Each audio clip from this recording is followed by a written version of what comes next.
ಈಗ ಗಿರೀಶ್ ಮಠಣ್ಣವರ್, ಮಹೇಶ್ ಶೆಟ್ಟಿ ತಿಮ್ರೂಡಿ ಮತ್ತು ಈ ಜಯಂತ್ ಏನಿದ್ದಾರೆ ಅವ್ರಿಗೆ ಮಂಪರು ಪರೀಕ್ಷೆ ಮಾಡಿಸ್ಬೇಕಾದಂಥ ಅವಶ್ಯಕತೆ ಇದೆಯಾ?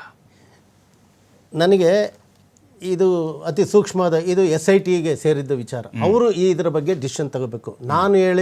ನಾನು ಅವರಿಗೆ ತಿಳುವಳಿಕೆ ಹೇಳುವಂಥದ್ದು ಅದು ಸರಿಯಲ್ಲ, ಸೂಕ್ತವಲ್ಲ. ಯಾಕಂದರೆ ನಮ್ಮ ಹಿರಿಯ ಅಧಿಕಾರಿಗಳಿದ್ದಾರೆ, ಪ್ರಭಾವಿ ಇದು ಸೂಕ್ತವಾದ competent officers are there. Definitely they will do the justice to the case. ಅವರಿಗೆ ಸೇರಿದ್ದು.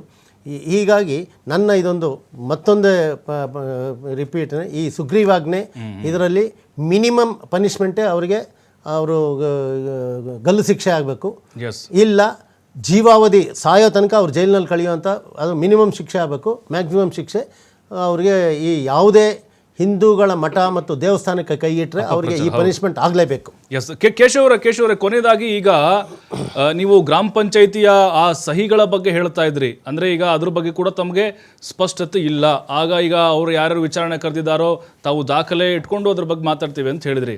ನನ್ನ ಕೊನೆಯ ಪ್ರಶ್ನೆ, ಈಗ ಸೋಷಿಯಲ್ ಮೀಡಿಯಾದಲ್ಲಿ ಅಥವಾ ನಿಮ್ಮ ಅಭಿಪ್ರಾಯಗಳೇನಿದ್ದಾವೆ, ಈಗ ಧರ್ಮಸ್ಥಳದ ವಿರುದ್ಧ ಅಪಪ್ರಚಾರ ಏನು ಮಾಡ್ತಾ ಇದ್ದಾರೆ ಅಂಥವ್ರಿಗೆ ಪೇಮೆಂಟ್ ಹೋಗ್ತಾ ಇದೆ, ಅವ್ರಿಗೆ ಧನ ಸಹಾಯ ಆಗ್ತಾ ಇದೆ, ಹಣ ಬರ್ತಾ ಇದೆ, ಹಾಗಾದರೆ ಯಾವ ಮೂಲದಿಂದ ಬರ್ತಾ ಇದೆ? ಇದರ ಹಿಂದೆ ಏನಾದರೂ ಮತೀಯ ಶಕ್ತಿಗಳ ಕೈವಾಡ ಇರಬಹುದು ಅನ್ನುವಂಥ ಅನುಮಾನಗಳು ನಿಮಗಿದೆಯಾ ಅಂತ ಸ್ಥಳೀಯರನ್ನು ಹೊರತುಪಡಿಸಿದ್ರೆ? ನನಗೆ ಕೇಳಿ ಪ್ರಶ್ನೆ ಹೇಳ್ತೀನಿ. ಯಾರಾದರೂ ಒಬ್ಬ ವ್ಯಕ್ತಿ ತಾನು ಬಹಳ ಕಷ್ಟಪಟ್ಟು ಸಮಾಜಕ್ಕೆ ಸೇವೆಯನ್ನು ಕೊಡಬೇಕು ಅಂತ ಹೇಳುವಂಥದ್ದು ಸತ್ಯ. ಆದರೆ ಕೋಟಿಗಟ್ಟಲೆ ಖರ್ಚು ಮಾಡಿದಾಗ ಅದು ನಮಗೆ ಡೌಟ್ಸ್ ಬರ್ತದೋ ಇಲ್ವಾ? ಒಬ್ಬ APPಗೆ 1 ಕೋಟಿ ಕೊಟ್ಟಿದ್ದೇನೆ ಅಂತೇಳಿ ಒಬ್ಬ ಹೇಳ್ತಾರೆ. PP ಅವರಿಗೆ ಸರ್ಕಾರಿ ವಕೀಲರಿಗೆ 1 ಕೋಟಿ ಕೊಟ್ಟಿದ್ದೇನೆ ಅಂತೇಳಿ ಆರೋಪ ಮಾಡಿದ್ರು. ಹೌದು. ಅವ್ರು ಹೇಳಿಕೆಯನ್ನು ಕೊಟ್ಟರು. ಅದ್ರ ಬಗ್ಗೆ ಏನಾಯ್ತು? ಅವ್ರು ಎಲ್ಲಿಂದ ಕೊಟ್ಟರು? ಮತ್ತೆ ಅವರವರ ವೈಯಕ್ತಿಕ ಜೀವನಗಳು ಅದು ಬೇರೆ ಬೇರೆ. ಆದ್ರೆ ನನ್ನ ಪ್ರಶ್ನೆ ಅದಲ್ಲ ಸರ್. ಇವರು ಹೋರಾಟ ಮಾಡ್ತಿದಾರಲ್ಲ, ಹಣ ಬರುದಿಲ್ವೋ ಅದನ್ನು SIT ಈಗ ತನಿಖೆ ಮಾಡ್ತದೋ ಅಥವಾ NIA ತನಿಖೆ ಮಾಡ್ತದೋ ನನಗೆ ಗೊತ್ತಿಲ್ಲ. ಆದ್ರೆ ನೀವು ಏನು ದೂರುದಾರರು ಅಂತ ಆಗೋಬ್ರನ್ನು ತಂದ್ರಲ್ಲ ಪ್ರಥಮವಾಗಿ, ಆ ವ್ಯಕ್ತಿಯ ಕುಟುಂಬದಲ್ಲೋ ಅಥವಾ ಅವರ ಸಂಬಂಧದಲ್ಲೋ ಇತ್ತೀಚೆಗೆ 1-2 ತಿಂಗಳ ಹಿಂದೆ ಗುಜರಾತಿನಲ್ಲಿ ಒಂದು ಹುಡುಗಿಯ ಏನೋ ಸುಸೈಡೋ ಕೊಲೆಯೋ ಏನೋ ಒಂದು ಆಯ್ತು ಅಂತ ಇಟ್ಕೊಡುವ ಆಗಿದೆ. ಇದ್ರ ಬಗ್ಗೆ ಎಷ್ಟು ಹೋರಾಟ ಮಾಡಿದ್ರು ಅವರು? ಯಾಕೆ ಗುಜರಾತಿಗೆ ಹೋಗ್ಲಿಲ್ಲ ಹೋರಾಟ ಮಾಡ್ಲಿಕ್ಕೆ? ಈ ಮಾಸ್ಕ್ ಮ್ಯಾನ್ ಅನ್ನು ಕರ್ಕೊಂಡು ಬುರುಡೆ ಹಿಡ್ಕೊಂಡು ಡೆಲ್ಲಿಗೆ ಹೋಗಿದ್ದಾರೆ ಅಲ್ವಾ? ಇವ್ರಿಗೆ ಯಾಕೆ ಗುಜರಾತಿಗೆ ಹೋಗಿ ಅದ್ರ ಬಗ್ಗೆ ಆ ಕುಟುಂಬದವರಿಗೆ ನ್ಯಾಯ ತೆಗಲಿಲ್ಲ ಅಥವಾ ಅಲ್ಲಿ ಯಾಕೆ ಹೋರಾಟ ಮಾಡಲಿಲ್ಲ? ಹಿಂದೂ ಹೋರಾಟಗಾರರು ಅಂತ ಇವ್ರು ಹೇಳ್ತಿದಾರಲ್ಲ. ಈಗ ನನ್ನ ಕಣ್ಣೆದುರಿದೆ. ನಾನು ವಿದ್ಯಾರ್ಥಿ ನಾಯಕರಾಗಿದ್ದಾಗ 1995 ಇಸ್ವಿಯಲ್ಲಿ ಬೆಳ್ಳಾಲಲ್ಲಿ ಒಂದು ಹುಡುಗಿಯ ರೇಪ್ ಅಂಡ್ ಮರ್ಡರ್ ಆಯ್ತು. ಆರೋಪಿಗಳು ಸಿಕ್ಕಿದ್ರು, ಹೊರಗಡೆ ಬಂದ್ರು.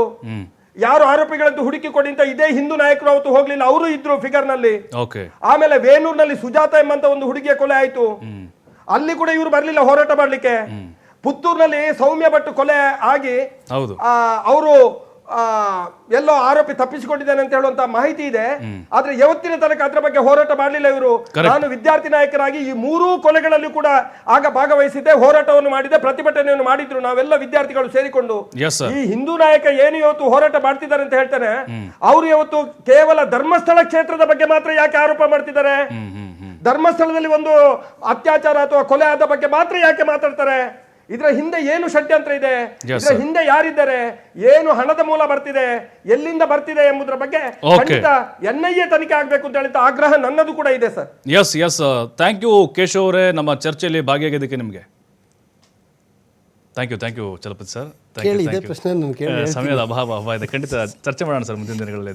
ಥ್ಯಾಂಕ್ ಯು ಭಾಗಿಯಾಗಿದ್ದಕ್ಕೆ ಕೇಶವರೇ. ಮತ್ತೊಮ್ಮೆ ಥ್ಯಾಂಕ್ ಯು ನಿಮಗೆ. ನೋಡಿ ಸರ್ ಹೇಳ್ತಾ ಇದ್ದಾರೆ, ಚಲಪತಿ ಸರ್, ನಮಗೆ ಇನ್ವೆಸ್ಟಿಗೇಷನ್ ಅನ್ನುವಂಥದ್ದು ಪೊಲೀಸ್ ಕೆಲವೊಂದಿಷ್ಟು ಪ್ರೊಸೀಜರ್ ಹೇಳಿದೆವಲ್ಲ, ಅದು ಸಹಜವಾಗಿ ನಾವು ಇಲ್ಲಿ ಕೂತ್ಕೊಂಡು ಏನೋ ಆರೋಪ ಮಾಡ್ಬೋದು, ಏನೋ ನಾವು ಮಾತನಾಡ್ಬೋದು. ಅದು ಅಂತಿಮವಾಗಿ ಅಲ್ಲಿ ಕೆಲಸ ನಿರ್ವಹಿಸಿದಂಥವ್ರಿಗೆ ಅಥವಾ ಅನುಭವಿಗಳಿಗೆ ಮಾತ್ರ ಅದರ ಪ್ರಕ್ರಿಯೆಗಳು ಗೊತ್ತಾಗಿರುತ್ತೆ. ಹಾಗಾಗಿಯೇ ಪೊಳ್ಳು ಆರೋಪಗಳಿಗೆ ಅಥವಾ ಯಾವುದೋ ಡಾಕ್ಯುಮೆಂಟ್ ಇಟ್ಕೊಂಡು ಬರ್ತಾರೆ, ಅದನ್ನು ನಂಬುವಂಥದ್ದು ಎಷ್ಟರ ಮಟ್ಟಿಗೆ ಸತ್ಯ ಸುಳ್ಳು ಅನ್ನೋದು ಕೂಡ ಇಲ್ಲಿ ಚರ್ಚೆ ಆಗಬೇಕಾಗತ್ತೆ.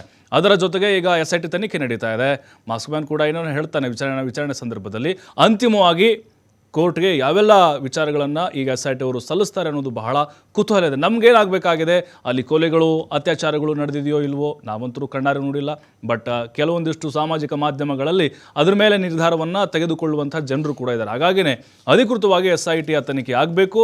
ಅಂತಿಮವಾಗಿ ಸತ್ಯಾಸತ್ಯತೆ ಇಲ್ಲಿ ಹೊರಗಡೆ ಬರಬೇಕು. ಈಗೇನಾದರೂ ಅಪಪ್ರಚಾರವನ್ನು ಮಾಡ್ತಾ ಇದ್ದಾರೆ, ಇದ್ರ ಹಿಂದೆ ಷಡ್ಯಂತ್ರ ಇದೆ ಅಂತ ಹೇಳಿದ್ರೆ ಖಂಡಿತವಾಗ್ಲೂ ಅಂಥವ್ರಿಗೆ ಕಾನೂನಾತ್ಮಕವಾಗಿ ಶಿಕ್ಷೆ ಆಗಲೇಬೇಕು ಅನ್ನುವಂತಹ ಒತ್ತಾಯ ಕೂಡ ಕೇಳಿ ಬರ್ತಾ ಇದೆ.